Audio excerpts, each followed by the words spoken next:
A natural creator, Husna Rahaman believes in designing harmonious spaces using materials meaningfully and in a seamless and poetic manner.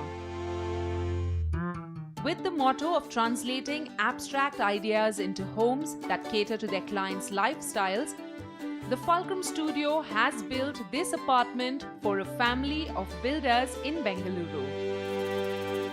This was a spectacular space to begin with, and how it became habitable was the challenge. The views were incredible. The key components of this home really are the rain, the sun, and the clouds. They are the permanent residents, and they change constantly, and so do the patterns, the shadows, and the entire mood and feeling, the emotion within.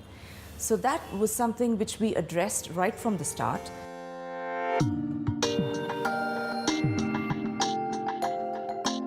The design of the home aimed at providing stylish yet comfortable solutions to suit their client's lifestyle. The results are stunning. You can see it right from the get-go. The approach to the hall is a foyer wrapped in high lacquer with concealed lights. The lights and their reflections on the walls create a play of illusion and reality, leaving you enchanted. You then arrive into the living area, which has a dining along with the informal and formal living spaces.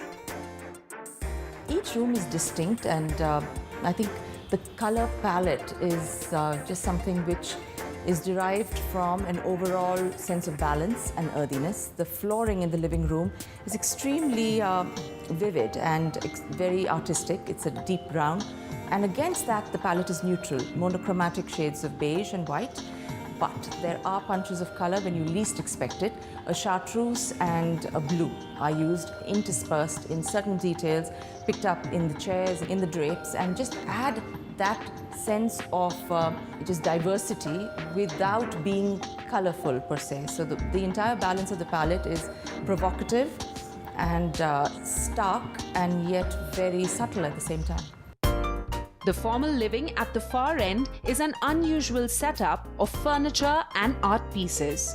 I think the actual layout needs to not be the traditional idea of sofas being arranged against the walls in either an L or a U with coffee tables. So we rethink that complete ideology by saying, hey, you know, a sofa can be an island, it can be a back-to-back.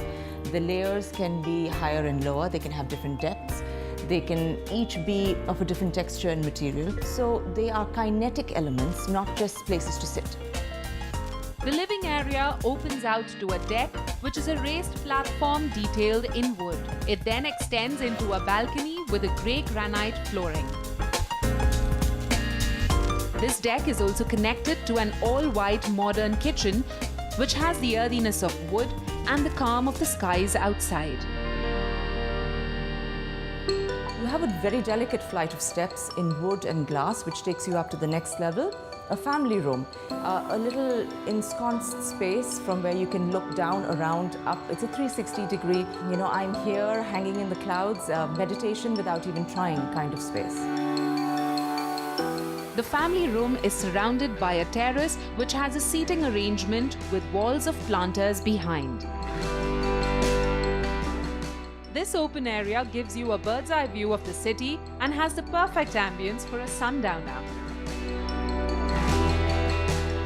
Let's go back inside and downstairs into the private zones of this home. The master bedroom was intended to be an abstract version of a Japanese garden.